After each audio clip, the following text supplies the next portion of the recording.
The room was too bright for what was about to happen.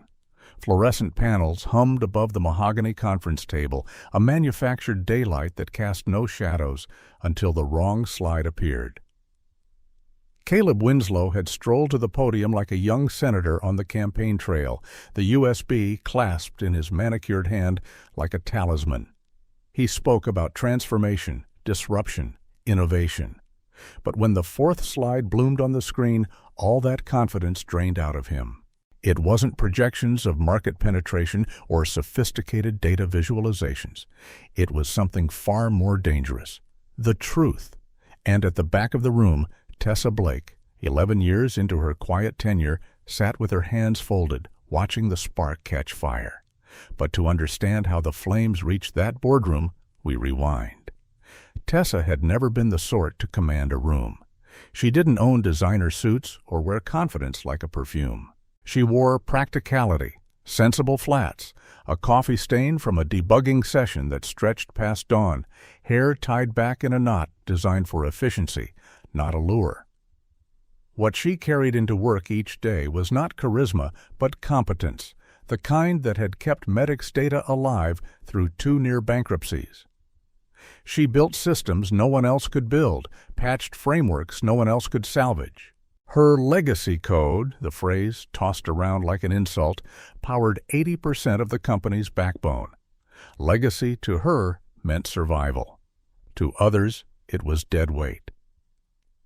Then came the Monday morning when Gregory Winslow, CEO, father of the heir apparent, presented his son as a fresh perspective. Caleb arrived like a new operating system no one had requested. Armani suit crisp, hair cut at the price of a week's groceries, a smile designed for photographs more than people. Gregory's words floated through the air like scripture. We need fresh perspectives, someone to eliminate legacy inefficiencies. The subtext was sharper than glass. Legacy was not a system, not a code base. It was people. It was her. Caleb's eyes had scanned the room that day, cataloging faces like inventory at an estate sale. When they landed on Tessa, he didn't see the woman who'd spent her adult life building the scaffolding beneath this company's skyscraper. He saw a relic, something to be cleared. Corporate America, in moments like these, reveals its contradictions. It worships the myth of the disruptor, Steve Jobs in a black turtleneck, Zuckerberg in a hoodie, Elon Musk making pronouncements at midnight while quietly running on the sweat of unsung engineers. Disruption sells stock. Legacy keeps servers from catching fire at 3 a.m.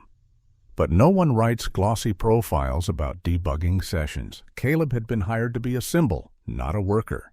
And symbols, by design, need contrast. What better foil than a 38-year-old analyst whose greatest sin was loyalty? The first department meeting under Caleb felt like a funeral no one acknowledged. He sauntered in late, latte in hand, dropping buzzwords like pennies at a wishing well. Agile transformation, digital disruption, moonshots. He spoke the language of TED Talks and management seminars, not code reviews and error logs. Janet, Tessa's longtime ally in QA, asked a simple question about the system's accuracy. Caleb cut her down with a smirk. You're thinking incrementally. Where's the disruption? It was the language of someone who believed reinvention required demolition, and he was holding the sledgehammer. For weeks, the cycle repeated. Consultants were hired to declare the obvious. Processes doubled in complexity under the banner of efficiency, and every stolen idea was repackaged with Caleb's name. He didn't steal like a criminal in the night. He borrowed with a smile, just for reference, just for inspiration. And each time the work reemerged as his vision. Tessa's segmentation analysis became Caleb's innovative approach to customer insights. Her predictive algorithms became his new methodology. And when she confronted him, he responded with the confidence of someone untouchable. It's all about the company. Who cares whose name is on it? But names matter. Credit is not vanity. It's protection. In the annals of American enterprise, stories like Tessa's repeat endlessly. Rosalind Franklin's X-ray crystallography overshadowed by Watson and Crick, Katherine Johnson's calculations nearly erased in NASA's official histories, generations of coders whose work underpins billion-dollar platforms, but whose names will never trend on LinkedIn. What we choose to erase says as much about us as what we choose to celebrate. Tessa knew this truth in her bones, though for years she'd accepted invisibility as part of the bargain. That night, sitting in her car under the jaundiced glow of the parking lot lights, anger crystallized into something else.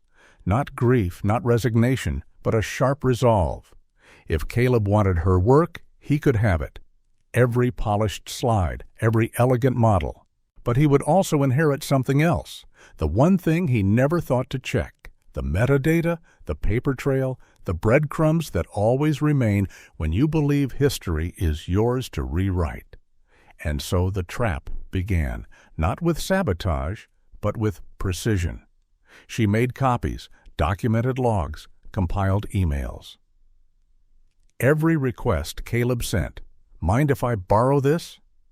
"Need to study your vintage approach," was archived. Every timestamp was recorded. Every file version was cataloged. She built not just frameworks, but an evidentiary cathedral around them. Because Tessa understood something Caleb never would. In the world of data, truth leaves fingerprints. By the time the European market framework was nearly complete, a masterpiece of predictive modeling that could anticipate regulatory shifts before they happened, Tessa no longer saw it merely as an algorithm. It was a weapon, sharpened not for competition in the market, but for survival in the boardroom battlefield. And when Caleb asked for it, she smiled. Of course she'd send it. Of course she was a team player. But in her private files, beneath layers of folders, something else was being written, a counter-narrative, one slide at a time, waiting for the day when performance art and corporate theater would collide. The fluorescent lights of that future boardroom hummed louder in her imagination. She didn't yet know the sound of yakety sax echoing off marble walls, or the sight of Comic Sans titles projected before millionaires in $1,000 suits. But she knew this much. The day was coming when Caleb would walk confidently to the podium with work that was hers in everything but name. And on that day, the silence that followed would belong to her. Every theft began with a compliment. That was Caleb's style. He didn't storm into cubicles demanding files. He leaned on partitions like an old friend, his cologne arriving 3 seconds before his voice. "Tessa," he'd say, flashing teeth too white to trust, "that analysis you did last quarter, it's vintage. Could you share it with me, just for reference?" Vintage. The word stung more than any outright insult, as if her work were a dusty bottle in his father's cellar, fit to be admired for its age, not consumed for its relevance. And like clockwork once shared, the analysis would reappear a week later in a deck stamped authored by Caleb Winslow. The smile remained, but the credit was gone. This was how work was laundered in corporate America, quietly, politely, with plausible deniability. You didn't steal, you collaborated. You didn't erase, you streamlined. Tessa had seen the pattern long before Caleb arrived. Ideas she'd floated in hallway conversations resurfaced weeks later in presentations by men who wore better suits and spoke louder in meetings. But Caleb had perfected the ritual. He borrowed, he rebranded, and he presented with a confidence only inherited power can teach. The cruelest cut came with her European market penetration framework. It wasn't just another model. It was the culmination of 4 months of labor, nights blurred by the hum of server fans, weekends swallowed by debugging sessions, holidays sacrificed at the altar of code. The framework could forecast with eerie precision when regulatory windows would open in EU markets, allowing companies to strike before competitors even realized the opportunity. It was, in every sense, her magnum opus. And when Caleb sidled up with his casual request to study the methodology, She recognized the con for what it was: theft in slow motion. Yet she handed it over. Of course she did. To refuse the CEO's son was to paint a target on her back. But she didn't hand it over empty. She saved her own version, secured logs of every change, and built an archive of access requests. Every breadcrumb was preserved because she knew that sooner or later the story would need telling, and documents speak louder than reputations. The culture inside Medic's data enabled him. In meetings, when Caleb misrepresented her work as his, silence followed. People weren't blind. They simply knew where the power flowed. Gregory, seated at the head of the table, never corrected his son. To object was to invite retaliation. So they nodded along, even when Janet whispered to Tessa in the bathroom, "He called me a legacy blocker, said I'm married to outdated paradigms." Legacy blocker. Language stripped from consultant decks, weaponized to erase people who had kept the company alive. Janet cried in front of the mirror, her hands shaking. "Am I obsolete hardware waiting for decommission?" Tessa didn't answer. She couldn't. Historically, corporate cultures have always needed scapegoats. In the Gilded Age, robber barons dismissed skilled labor as replaceable cogs. In the post-war boom, middle managers became bureaucratic punchlines. By the 21st century, the scapegoat was legacy staff, the very people who stabilized companies, branded now as obstacles to disruption. Caleb wasn't unique. He was a symptom, the living embodiment of what happens when nepotism wears the costume of innovation. Every week, his campaign for modernization grew louder. He hosted innovation sessions, lectures in disguise, where he scrawled buzzwords on whiteboards like commandments: disruption, scalability, moonshot. He was the kind of leader who confused vocabulary with vision. When asked for specifics, he pivoted into abstractions. "We need to think bigger, sexier," he'd proclaim, as though strategy were a Tinder profile. The consultants he brought in, charging 4 figures an hour, parroted the same lines. None of them had touched the systems Tessa maintained. None of them could debug a broken pipeline at 3 a.m. But they could generate colorful slide decks, which in Caleb's worldview was innovation enough. Meanwhile, Tessa's anger fermented. She wasn't naive. She knew the odds. In firms like this, history was written by those with access to the podium, not those who wrote the code. And yet, something in her refused to vanish. She began cataloging everything, not just her work, but the theft itself. Every email request, every renamed file, every calendar entry where Caleb rehearsed her slides aloud. She kept it all, a hidden archive growing like sediment, layer upon layer of proof. The historian in her understood. Power depends not only on who speaks, but on who controls the evidence. It would have been easy to despair, to conclude, like so many before her, that the only path was to endure silently or exit quietly. But perhaps because she had endured 11 years of being invisible, she found herself unwilling to fade now. If Caleb wanted her framework, he could have it, but he would also inherit something else, her authorship, woven invisibly through the data, waiting to be revealed when the time was right. In those long nights, as she stared at the green glow of terminal commands, she began to think not just as a coder, but as an architect of revenge. Revenge, not in the cinematic sense of shouting matches or slammed doors, but in the patient, forensic way of a historian arranging primary sources.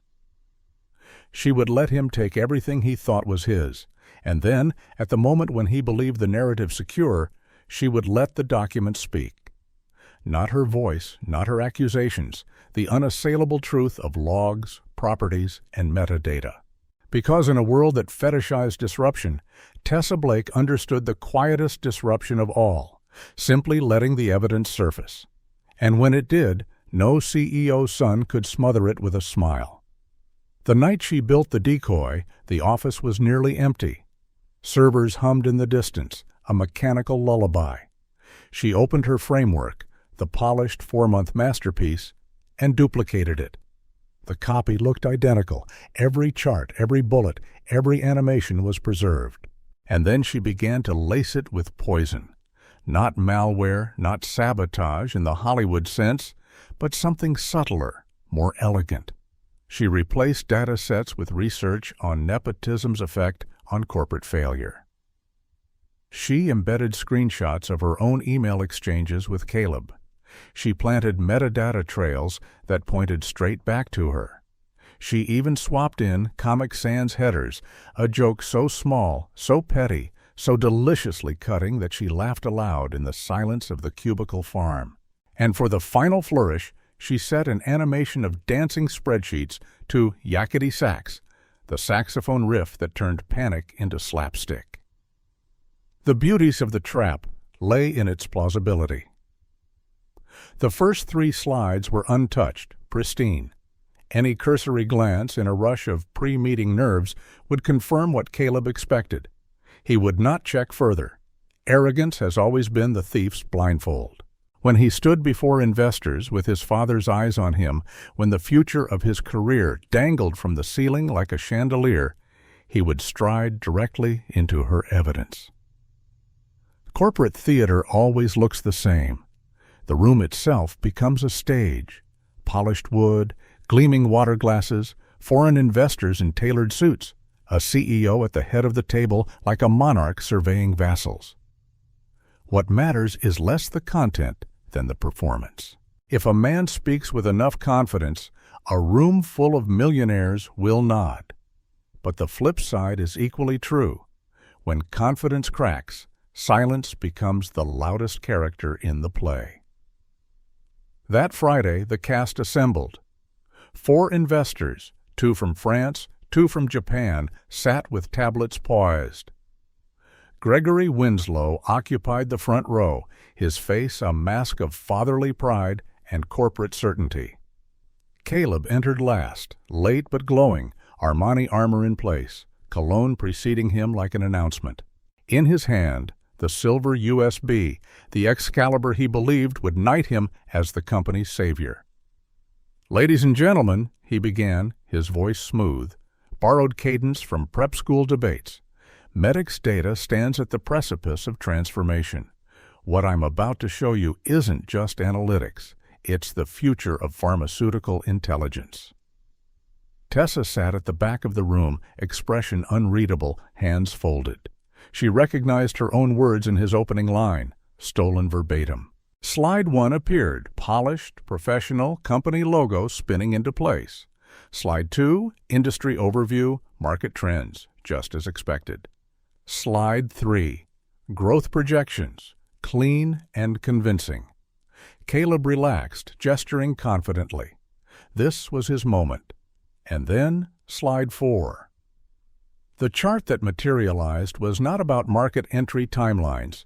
It showed the correlation between nepotistic hiring and stock devaluation. A 5-year analysis pulled directly from Harvard Business Review. Caleb's hand froze on the clicker.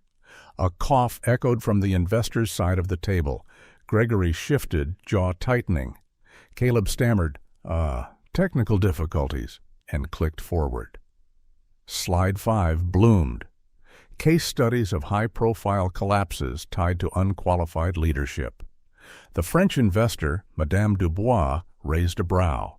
Her Japanese counterpart leaned forward, intrigued. Caleb's voice cracked. This isn't another click. Slide 6, a pie chart breaking down time spent on actual work versus time spent taking credit for others' work, illustrated with screenshots of Caleb's own calendar. The silence thickened. Silence in boardrooms is never neutral. It is a knife suspended in air, waiting to drop. "Perhaps we should pause," Gregory suggested, rising. But Madame Dubois' voice was firm. "Continue." Slide 7 appeared in Comic Sans. Why Legacy Employees Matter. A presentation stolen from Tessa Blake. The room's temperature seemed to plummet 10 degrees. Caleb's face drained of color. He clicked again, desperate. The dancing spreadsheets filled the screen, accompanied by Yakety Sax echoing through the marble chamber. It was absurd, Surreal, a moment of slapstick in a setting designed for gravitas. One of the Japanese investors barked a laugh, short, sharp, disbelieving. Then the finale, stark black text on white. This analysis created by Tessa Blake. Presented without permission by Caleb Winslow. All timestamp data available upon request. The silence that followed was not awkward but electric. In corporate culture, there are silences that kill careers. This was one of them. Caleb flailed, insisting he'd been sabotaged, but in trying to explain, he admitted aloud that he had taken her file. He had set his own snare. For the first time in 11 years, Tessa stood, not dramatically, just enough to draw every eye. "I have the correct presentation on my laptop," she said, voice steady, unhurried. "If you'd still like to see the framework." Every head turned. Investors nodded. Gregory flushed a shade of purple unseen in nature. Caleb looked ready to vomit on his Italian shoes. And in that moment, as Tessa walked to the front, the theater was hers. The conference room emptied like a battlefield after the smoke clears. Investors filed out quietly, some shaking Tessa's hand, others scribbling furious notes for their partners abroad. Gregory stormed past without meeting her eyes. Caleb lingered only long enough to squeak his shoes against the marble before fleeing down the corridor. What remained was the echo of yakety sax and the undeniable imprint of authorship laid bare for all to see. But exposure was only the overture. Institutions do not collapse in a single meeting. They stagger, scramble, and claw for narrative control. The first move came from HR. The next morning, Tessa was summoned to the HR conference room. The air smelled faintly of stale coffee and panic. At the head of the table sat Patricia Morse, head of HR, flanked by Gregory, ashen now but still defiant, and James Morrison, outside counsel brought in to triage reputational hemorrhage. Caleb slouched in the corner, his earlier bravado drained, looking more like a scolded child than a director of product innovation. "Ms. Blake," Patricia began, her voice neutral in the way only HR can manage. "We need to understand what happened yesterday." Tessa placed her laptop bag on the table, deliberate, careful. "I provided Mr. Winslow with the materials he requested. He presented them to our potential partners. You sabotaged me!" Caleb exploded, pointing across the table like a petulant accuser in a courtroom drama. "You gave me the wrong file on purpose." Morrison slid a tablet across the table. "We've reviewed the metadata. The file presented yesterday was created Sunday evening and saved to your desktop Friday morning at 9:52 a.m.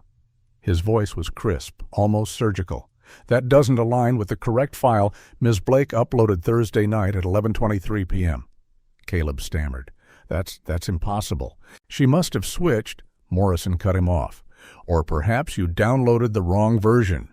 File management can be tricky when you don't know the content." The implication landed with the force of a gavel. Gregory leaned forward, fists tight. "Don't play games, Tessa. You clearly—" "What I clearly did," Tessa interrupted, her voice sharper than she expected, "was develop a framework over 4 months that could secure a 30 million partnership. What Caleb clearly did was attempt to present it as his own." Patricia tried to smooth the edges. "Perhaps you should have come to us sooner, Ms. Blake. Raised your concerns internally." Tessa laughed, a dry, humorless laugh that startled even herself. "Come to whom? To Gregory about his son? To HR, who reports to Gregory? I did go to legal. I documented everything, every timestamp, every email, every late-night login. I protected the company's intellectual property when no one else would." Gregory's mask cracked. "You're fired. Gross misconduct. Sabotage." Morrison leaned back in his chair, steepling his fingers. "Actually, Mr. Winslow, I'd strongly advise against that." Ms. Blake admitted to uploading her own work. Your son, on the other hand, admitted on record in front of international investors to presenting that work without attribution. That's intellectual property theft. If you terminate her now, it will appear retaliatory. His pause was deliberate. Appear or be, and the silence that followed was thicker than the one in the investor boardroom. Gregory knew it, Patricia knew it, and even Caleb seemed to sense the power shift.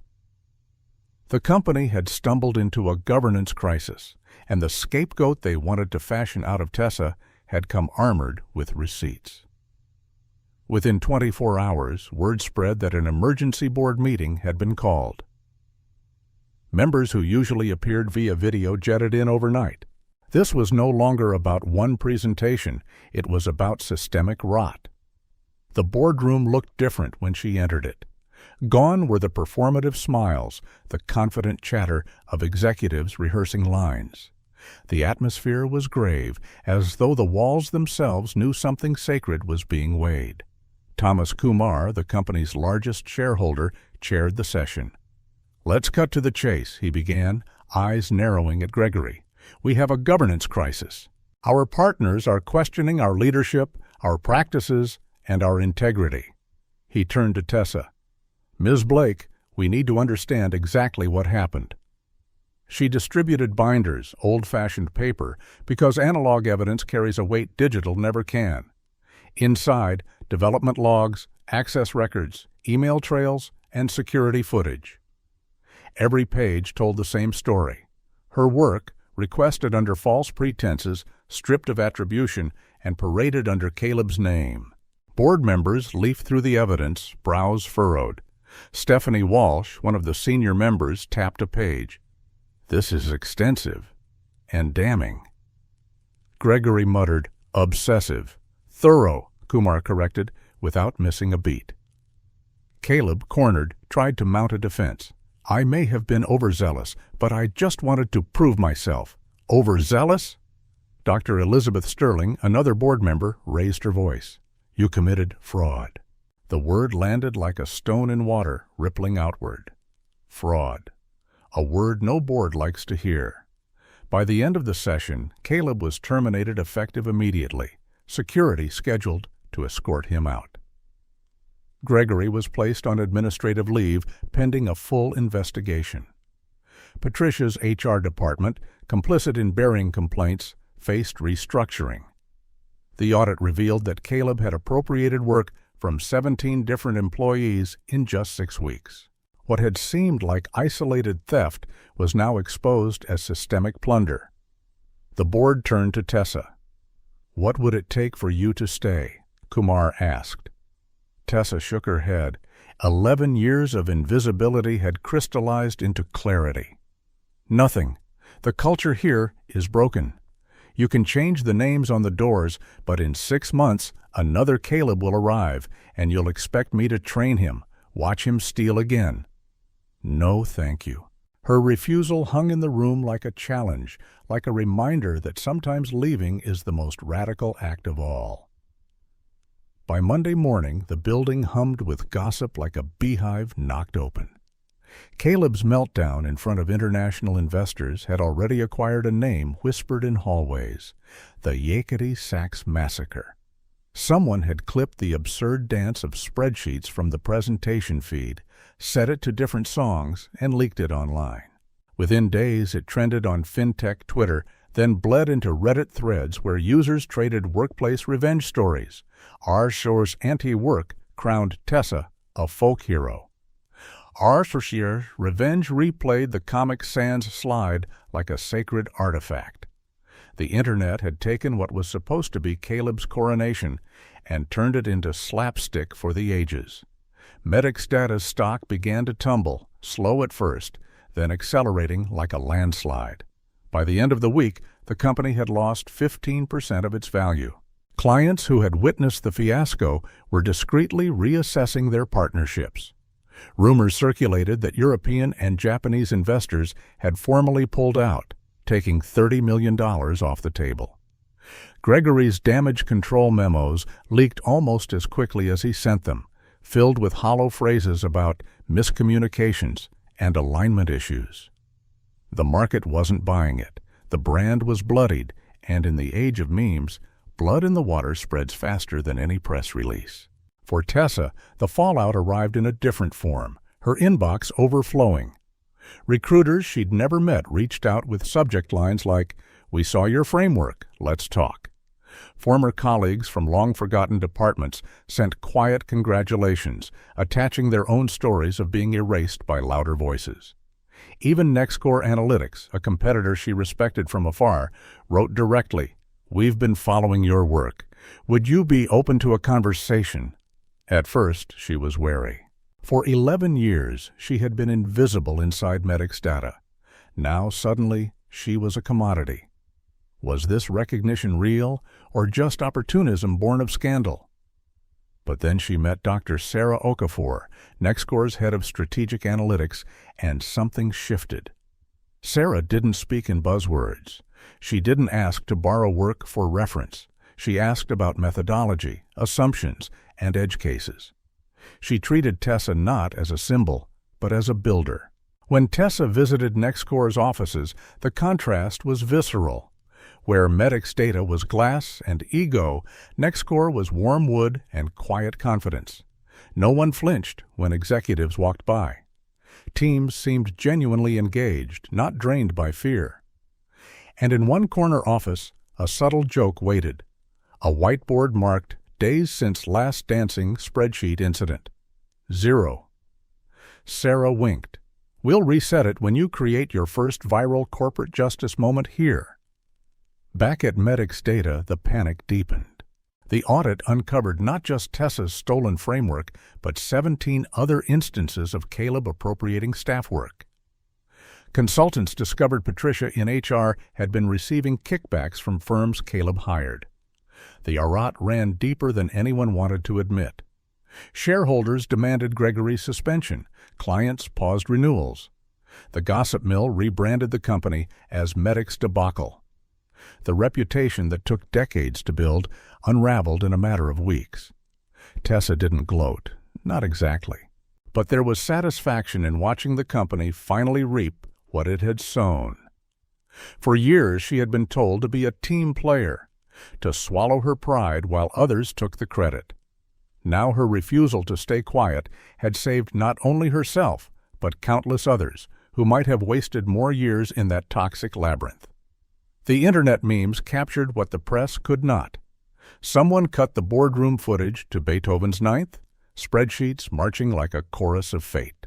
Another set it against Careless Whisper, turning Caleb's implosion into a tragic ballad. They weren't just jokes. They were cultural evidence, proof that in an era obsessed with disruption, sometimes the greatest disruption is simply naming who really did the work. For Tessa, the path forward was clear. She accepted NextCore's offer. Madame Dubois herself returned, not to Medic's data, but to Tessa, expressing interest in a partnership built on her framework, not Caleb's, not Gregory's, but hers. The vindication was sharper than revenge, to be recognized as the author at last. By the time she cleared her desk, Medic's data stock was down nearly 40%. Security escorted Caleb from the building after his termination, head bowed, Armani suit wrinkled. Gregory lingered on administrative leave, fighting fires no one believed he could put out. And Tessa walked out with a banker's box in her arms, the weight of 11 years compressed into a coffee mug and a few framed photos. Janet met her by the elevators, smiling through tears. "They're calling us legacy blockers. As a joke. But you made us visible." For the first time in over a decade, Tessa felt the ground beneath her shift. Not the uneasy ground of a company eroding under nepotism, but the solid ground of self-worth finally recognized. She was no longer invisible. She was undeniable. And the world was ready to listen. 1 month later, Geneva. The European Pharmaceutical Innovation Summit filled an auditorium with 500 industry leaders. Suits in dark rows, tablets glowing faintly, translators whispering in booths. Tessa stood at the podium, heart steady, slides queued behind her. This was not Medic's data's theater of smoke and mirrors. This was her work. Her stage, her moment. "Good afternoon," she began. "I'm Tessa Blake, Director of Strategic Analytics at NextCore. Some of you may know me as the woman who made spreadsheets dance. Laughter rippled through the audience. Even Madame Dubois, seated front row, allowed herself a smile. The joke broke the tension, but beneath it lay something heavier.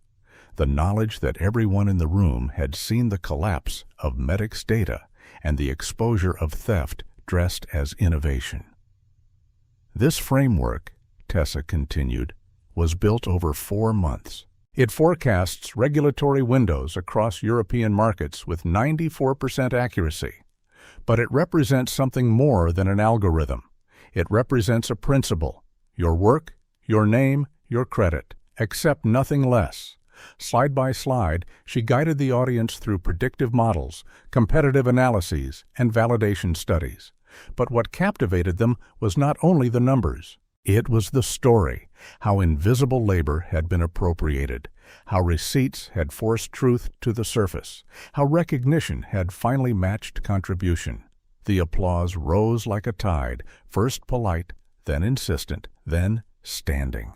500 people on their feet, not only for the framework, but for the idea that integrity still mattered in an industry where buzzwords too often outshouted substance. Meanwhile, Medic's data was unraveling. The company's stock had plummeted 60%. Gregory was ousted from the board. Caleb, caught attempting to flee the country with stolen hard drives, now faced federal charges, not only for theft, but for selling client data to competitors. Patricia's HR department collapsed under investigation. The company was being sold for parts, its name a punchline, its reputation unsalvageable. Nextcore, in contrast, rose. They acquired key assets at a bargain price and launched what they called the Legacy Blocker Rehabilitation Program, hiring former Medic staff whose work had been stolen. Janet was among the first. "We're free," she told Tessa in an email, "and you gave us the courage." Across Reddit threads and TikTok remixes, the story spread like folklore. The quiet analyst who outmaneuvered nepotism with metadata and Comic Sans. The Yakety Sax massacre had become not just a meme, but a case study. For Tessa, vindication was not in watching Medic's data collapse. It was in watching cultures shift. In her first company-wide memo at Nextcore, she wrote, "Every framework, every line of code, every analysis you create belongs to its creator. Your name stays on your work. Your innovation is yours. We will build a company where recognition is policy, not luck." Late one evening, she stood at her office window, the lights of Geneva spread out below, her name etched on the door. 11 years of invisibility had ended with a single trap, a single presentation, a single refusal to let her work be erased again. What she had built was more than an algorithm. It was a lesson. Innovation is not charisma. It is not inherited titles. It is not disruption for the sake of theater. It is the long, unglamorous labor of those who stay late, debug at 4 a.m., document every version. And when that labor is finally seen, credited, celebrated, it changes not only a career, but a culture. The last slide of her keynote had shown no data, no charts, just a sentence in black on white. Your work, your name, your credit. Accept nothing less. The room had gone silent at those words. Not the silence of awkwardness, nor the silence of panic, but the silence of recognition. The silence that precedes change. For the first time in her career, Tessa was not a ghost in the machine. She was the author, the name on the page, the voice at the podium. And as she returned to her desk, already planning the next framework, she knew this much: she would never need a dancing spreadsheet again. The world was already watching.